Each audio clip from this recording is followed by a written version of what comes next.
Hello guys, ഇന്ന് എൻ്റെ കുറേ കാലത്ത് ആഗ്രഹമായ ഒരു ബോട്ടി ഫ്രൈ കഴിക്കണം. അപ്പോൾ ഞാൻ കുറച്ച് ബോട്ടിയൊക്കെ മേടിച്ചുകൊണ്ട് വന്ന് അങ്ങ് ചൂടുവെള്ളത്തിലേക്ക് ഇട്ട് വെച്ചിട്ടുണ്ട്. വന്നപ്പോൾ തന്നെ അതേക്ക് അമ്മ ചൂടുവെള്ളമൊക്കെ റെഡിയാക്കി വെച്ചതുകൊണ്ട് ഞാൻ ആ ബോട്ടീനെ എടുത്ത് ചൂടുവെള്ളത്തിലേക്ക് ഇട്ട് ഇതുപോലെ അങ്ങ് വൃത്തിയാക്കി അങ്ങ് എടുത്തു. നല്ല വെള്ളാന്നങ്ങ് വൃത്തിയാക്കി എടുത്തു. ഇതുപോലെ കഴുകി വൃത്തിയാക്കി വെച്ചിരിക്കുന്ന ബോട്ടിനെ നമുക്ക് ചെറിയ ചെറിയ കഷ്ണങ്ങളാക്കി ഇതുപോലെ മുറിച്ചെടുക്കാം. എന്നാലാണ് നമുക്ക് മസാലയൊക്കെ ചെല്ലണം, നല്ല രീതിയിൽ അതിനകത്തിട്ട് പിടിക്കുകയും ചെയ്യാൻ വേണ്ടിയിട്ടാണ് നമ്മൾ ഇതുപോലെ ചെറിയ ചെറിയ കഷ്ണങ്ങളാക്കി എടുക്കുന്നത്. വേവുകയും ചെയ്യണമല്ലോ. അപ്പം നമ്മൾ ഈ ബോട്ടിനെ നന്നായിട്ട് കഴുകി വാരി എടുക്കണം. നന്നായിട്ട് 2-3 പ്രാവശ്യം കഴുകി വാരി എടുത്താലാണ് അതിൻ്റെ ഉളുമ്പ് മണമൊക്കെ ഒന്ന് മാറി കിട്ടുള്ളൂ. അപ്പോൾ ഞാൻ ഈ കഴുകി വാരി ഓട്ടപാത്രത്തിലേക്കാണ് വെച്ചിരിക്കുന്നത്. അപ്പോൾ താഴെ ഹോളുള്ളൊരു പാത്രമാണ്, അതിനാണ് നമ്മൾ ഓട്ടപാത്രം എന്ന് പറയുന്നത്. അതിലേക്കാണ് വാരി ഇടുന്നത് കേട്ടോ. എന്തുകൊണ്ടെന്നാൽ അപ്പോൾ വെള്ളമൊക്കെ പോയി നമുക്ക് വന്നിട്ട് വലിഞ്ഞ് കിട്ടും. അപ്പോൾ നമുക്കൊരു അതിൻ്റെ പച്ചമണമൊക്കെ ഒന്ന് പോയി മാറാൻ വേണ്ടിയിട്ടാണ് കേട്ടോ നമ്മളിങ്ങനെ ചെയ്യുന്നത്. അപ്പോൾ നമ്മൾ കഴുകി വെച്ചിരിക്കുന്ന ബോട്ടീനെ അതേ ഒരു കുക്കറിലേക്കാണ് കിട്ടും. ഞാനൊരു 5 ലിറ്ററിൻ്റെ കുക്കറിലേക്കാണ് ഈ ബോട്ടീനെ എടുത്തിട്ടിരിക്കുന്നത്. അതിലേക്ക് ഞാൻ 2 ടേബിൾ സ്പൂൺ ഉപ്പ് ചേർത്ത് കൊടുക്കണം. 2 ടേബിൾ സ്പൂൺ ഉപ്പും കുറച്ച് ബോട്ടിയും അതിലേക്ക് 1 ടേബിൾ സ്പൂൺ ഫുള്ള് മഞ്ഞൾപ്പൊടിയും ചേർത്ത് നന്നായിട്ടൊന്ന് ഇളക്കി. മഞ്ഞൾപ്പൊടി ഇപ്പോഴാണ് ആഡ് ചെയ്യുന്നത്. മഞ്ഞൾപ്പൊടിയും ചേർന്നിട്ട് നന്നായിട്ടൊന്ന് ഇളക്കണം കേട്ടോ. എല്ലായിടത്തും ഒന്ന് പിടിക്കാൻ വേണ്ടിയിട്ടാണ് നന്നായിട്ടൊന്ന് ഇളക്കി കൊടുക്കണം. അതിലേക്ക് നമുക്ക് ഇത്തിരി വെള്ളം കൂടി ചേർത്തിട്ട് വേണം ഇതുപോലെ ഒന്ന് ഇളക്കി കൊടുക്കാനായിട്ട്. അപ്പോൾ നന്നായിട്ട് മിക്സ് ചെയ്ത് കൊടുക്കണം. ബോട്ടിയിൽ വെള്ളം ഉള്ളത് കൊണ്ട് നമ്മൾ അധികം വെള്ളം ഒഴിക്കേണ്ട ആവശ്യമൊന്നുമില്ല. ഒരു ചെറിയ രീതിയിലൊന്ന് പൊട്ടി മുങ്ങി കിടക്കാൻ വേണ്ടി മാത്രം നമുക്കതൊന്ന് വെള്ളം ഒഴിച്ച് കൊടുക്കണം. ഇതുപോലെ നന്നായിട്ടൊന്ന് കൈ കൊണ്ട് മിക്സ് ചെയ്ത് കൊടുത്തു കഴിഞ്ഞാലാണ് ഉപ്പും മഞ്ഞളൊക്കെ എല്ലായിടത്തും ചെല്ലുള്ളൂ. ഇതുപോലെ നമുക്കൊന്ന് ഒതുക്കി കൊടുത്തതിന് ശേഷം നമ്മുടെ കുക്കർ മൂടാവുന്നൊരു സമയമാണ്. അപ്പോൾ നമുക്ക് കുക്കർ മൂടിയിട്ട് നമുക്ക് അടുപ്പത്തേക്ക് വെക്കാം. ഇതൊരു 5 വിസിലാവണ വരെ നമുക്ക് വെയിറ്റ് ചെയ്യണം. ബോട്ടി എന്നാലും നന്നായിട്ടൊന്ന് വെന്ത് വരുള്ളൂ.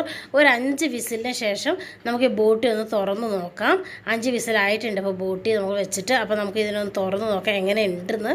അപ്പോൾ എന്നാൽ ഇത് തുറന്ന് നോക്കണം. വാ, അപ്പോൾ നമ്മുടെ ബോട്ടിയൊക്കെ വന്നിട്ട് വെന്ത് വന്നിട്ടുണ്ട്. വെള്ളം വേറെ പീസ് വേറെ പീസുകളൊക്കെ ഒന്ന് ചുരുങ്ങി വന്നിട്ടുണ്ട്. ഇതുപോലെ നമുക്ക് ആവശ്യത്തിനുള്ള രീതിയിൽ നന്നായിട്ട് വെന്ത് വന്നിട്ടുണ്ട്. ഇനി നമുക്ക് എന്താ ചെയ്യേണ്ടതെന്ന് വിചാരിച്ചു കഴിഞ്ഞാൽ നമുക്കൊരു ചെറിയ പാത്രത്തിലേക്ക് വെള്ളം കളഞ്ഞ് ബോട്ടി കോരേണ്ട ആവശ്യമുണ്ട്. അപ്പോൾ നമുക്ക് ഈ ഓട്ടക്കൈയിലാണ് ഞാനിത് കോരി എടുക്കുന്നത്. നമ്മുടെ ഓട്ടപാത്രത്തിലേക്ക് ഓട്ടക്കൈയിൽ വെച്ചിട്ട് ഇത് കോരി മാറ്റാവുന്നതാണ്. നമുക്ക് വെള്ളം വേറെ ബോട്ടീൻ്റെ പീസ് വേറെ നമുക്ക് സെപ്പറേറ്റ് മാറ്റി എടുക്കേണ്ട ആവശ്യമുണ്ട്. കാരണം അത്രയും വെള്ളത്തിൻ്റെ ആവശ്യമില്ല നമുക്ക് ഫ്രൈ ചെയ്യാനായിട്ട്. അപ്പോൾ നമുക്ക് ഇനി നമുക്ക് ചട്ടി അങ്ങ് അടുപ്പത്തിട്ട് വെക്കാം. ചട്ടി അടുപ്പത്തേക്ക് വെച്ചാൽ അതിലേക്ക് നമുക്ക് ആവശ്യത്തിനുള്ള എണ്ണയോ വെളിച്ചെണ്ണ, ഞാനിവിടെ എടുത്തിരിക്കുന്ന വെളിച്ചെണ്ണയാണ്. അതിലേക്ക് കുറച്ച് കടുക് ഇട്ടത് ഇതുപോലെ നമുക്ക് ആവശ്യമുള്ള ചേരുവകളായിട്ട് കുറച്ച് കറിവേപ്പിലയും കുറച്ച് പച്ചമുളകും 2 സവാള അരിഞ്ഞതാണ് ഞാനിവിടെ എടുത്തിരിക്കുന്നത്. 2 ചുവന്ന മുളകും. അപ്പോൾ ഇതാണ് നമുക്ക് ഇതിന് മെയിനായിട്ട് ആവശ്യമുള്ള സാധനങ്ങൾ. ഇപ്പോൾ തിളച്ചിരിക്കുന്ന കടുക് പൊട്ടിയിരിക്കുന്ന എണ്ണയിലേക്ക് നമ്മൾ ഈ ചേരുവകൾ ചേർത്ത് കൊടുക്കുകയാണ്. പച്ചമുളകും സവാള കറിവേപ്പില ചുവന്നമുളക് ഇതെല്ലാം കൂടി ഒന്നിച്ചാണ് നമ്മൾ ചേർത്ത് കൊടുക്കുന്നത്. അപ്പോൾ ഇത് നന്നായിട്ട് എണ്ണ ചൂടായതിനു ശേഷം മാത്രമായിട്ട് നമുക്ക് ചേർത്ത് കൊടുക്കാറുള്ളൂ. അപ്പോൾ നന്നായിട്ട് എണ്ണ ചൂടായിട്ട് വന്നിട്ടുണ്ട്. അപ്പോൾ അതിലേക്ക് നമ്മൾ ഈ പറയുന്ന ചേരുവകളൊക്കെ ആഡ് ചെയ്ത് കൊടുത്തിട്ടുണ്ട്.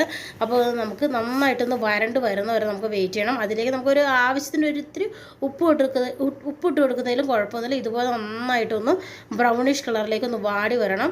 അതിലേക്ക് നമുക്ക് 2 table spoon ginger garlic paste add ചെയ്ത് കൊടുക്കാം. ജിഞ്ചർ ഗാർലിക് പേസ്റ്റ് എന്തിനാണ് ആഡ് ചെയ്ത് കൊടുക്കുന്നത്? അപ്പോൾ നമുക്ക് ഇഞ്ചി വെളുത്തുള്ളിയൊക്കെ ഇടുമ്പോഴാണ് നമുക്ക് അതിൻ്റെ ഒരു സ്മെല്ലൊക്കെ മാറി നല്ലൊരു ക്രിപ്സ് രീതിയിലേക്ക് നല്ല ടേസ്റ്റ് ആയിട്ട് കിട്ടുള്ളൂ.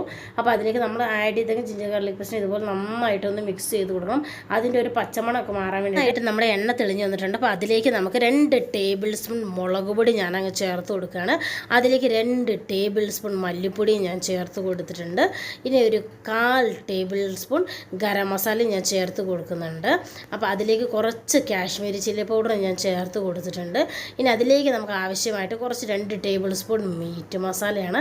അപ്പോൾ ആവശ്യത്തിനുള്ള മീറ്റ് മസാല നമുക്ക് ചേർത്ത് കൊടുക്കാം. നമുക്ക് ഇറച്ചിക്ക് എത്ര മസാലയാണ് ആവശ്യം അതിൻ്റെ ഒരു ക്വാണ്ടിറ്റി നമുക്ക് അറിയാൻ പറ്റില്ല. അപ്പോൾ അതൊക്കെ ഒന്ന് ചേർത്ത് വന്നിട്ട് കൊടുക്കുക. അപ്പോൾ ഞാൻ ഗരം മസാലയുടെ സ്മെല്ല് കുറഞ്ഞതുകൊണ്ട് ഞാൻ കുറച്ചും കൂടി ഗരം മസാലേൻ്റെ പൊടി ഇട്ടിട്ടുണ്ട്. അപ്പോൾ നമുക്കിതെല്ലാം കൂടി ശേഷം നന്നായിട്ടൊന്ന് മിക്സ് ചെയ്ത് കൊടുക്കാം. നമുക്ക് ഇതിൻ്റെ ഒരു സ്മെല്ലൊക്കെ ഒന്ന് മാറി കിട്ടണം. ഇതിൻ്റെ ഒരു പച്ചമണം മാറാൻ വേണ്ടിയിട്ടാണ് നമ്മൾ ഇതുപോലെ എണ്ണയിലിട്ട് മാത്രം മസാലയിൽ കൂടുതൽ മാത്രം ഇട്ട് നമ്മൾ ഈ മസാലകൾ ഒന്ന് ബ്രൗണിഷ് കളറാക്കി എടുക്കുന്നത്. അതിലേക്ക് നമുക്ക് വേവിച്ച് വെച്ചിരിക്കുന്ന ബോട്ടീൻ്റെ സൂപ്പാണ് നമ്മളിതിനകത്ത് ആഡ് ചെയ്ത് കൊടുക്കുന്നത്. അത് പച്ചവെള്ളം ചേർക്കേണ്ട ആവശ്യമില്ല. സൂപ്പിൽ നമുക്ക് ഇതിൻ്റെ ഒരു ടേസ്റ്റ് സ്മെല്ല് അല്ലാതെ ഉള്ളത് കൊണ്ട് നമുക്ക് ചൂടായിരിക്കുന്ന സൂപ്പ് തന്നെയാണ് ഞാൻ ഇതിനകത്ത് എടുത്ത് കോരിനകത്തേക്ക് ആഡ് ചെയ്ത് കൊടുത്തിരിക്കുന്നത്. അപ്പോൾ ഇതുപോലെ നന്നായിട്ട് തിളച്ച് വന്നതിന് ശേഷം നമ്മുടെ മസാലയൊക്കെ നല്ല ചൂടായി വന്നതിന് ശേഷം നമ്മൾ വാരി വെച്ചിരിക്കുന്ന ബോട്ടി അതിനകത്ത് കുറച്ച് ക്വാണ്ടിറ്റി ആയിട്ട് കുറച്ച് ഇട്ട് കൊടുത്തതിന് ശേഷം ഇതുപോലെ നന്നായിട്ടൊന്ന് നന്നായിട്ടൊന്ന് ഇളക്കി കൊടുക്കുക. അത് ഡ്രൈ ഫ്രൈ ആവുന്ന വരെ വന്നിട്ട് എടുക്കണം. ഇവിടെ നമുക്ക് കപ്പ ഓൾറെഡി റെഡി ആയിരുന്നു. അപ്പം എൻ്റെ കപ്പേൻ്റെ കൂട്ടത്തിൽ അങ്ങ് അടിക്കാനായിട്ട് നമ്മുടെ ബോട്ടിക്കറി അങ്ങോട്ട് കുറച്ച് ഞാൻ സെപ്പറേറ്റ് എടുത്തൊന്ന് ഫ്രൈ ചെയ്ത് വെച്ചിട്ടുണ്ട്. അതിൻ്റെ റെസിപ്പി ഞാൻ വേഗം തന്നെ ഇടുന്നതായിരിക്കും. അതെങ്ങനെയാണ് ഞാൻ ഫ്രൈ ചെയ്തെടുത്തതെന്ന്. ഇപ്പോൾ ആവശ്യത്തിനുള്ള നമ്മുടെ കപ്പയും ഒരു കട്ടൻ ചായയും കുറച്ച് ബോട്ടിയും മസാലക്കറിയും ബോട്ടി ഫ്രൈ ആയിട്ടാണ് നമ്മളിവിടെ റെഡിയാക്കി വെച്ചിരിക്കുന്നത്. അപ്പോൾ ഇത് കഴിക്കാനായിട്ട് എൻ്റെ സിസ്റ്ററാണ് ഇവിടെ. എൻ്റെ സിസ്റ്റർ നന്നായിട്ട് കഴിക്കുന്നുണ്ട്, അവൾക്ക് ഇഷ്ടപ്പെട്ടു. അവൾ അടിപൊളി എന്നൊരു വീഡിയോ കണ്ട എല്ലാവരും തന്നെ